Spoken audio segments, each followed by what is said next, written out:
Moi, je le voyais favori. Moi, je le pense toujours favori.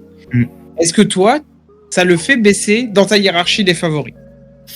Non, parce que il y a un bon avertissement qui va peut-être lui servir, peut-être un mal pour un bien, mais ça peut être aussi des signes d'inquiétude, surtout qu'il avait gagné assez tranquillement le Queens 2 semaines auparavant. Il y a quand même 1 ou 2 matchs où il va en 3-7 quand même. Oui, enfin, peut-être pas utiliser le bon terme, mais il enchaîne quoi. Ouais.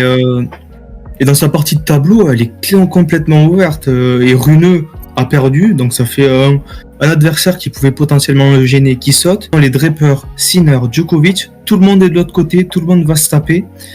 Il a un parcours royal entre guillemets jusqu'à la finale, donc c'est dans ce sens-là où je vois aller jusqu'au bout et faire le triplé à Wimbledon.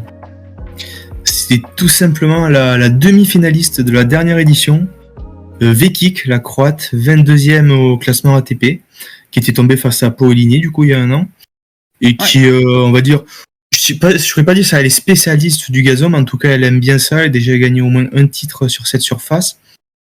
Et je me dis, dans le tennis féminin à Wimbledon, il y a souvent des surprises.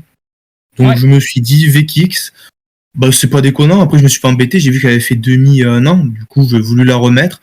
Oui, alors il y a un an, Taylor Fritz aussi, il avait fait demi, ou Medvedev. Non, Medvedev avait fait demi aussi.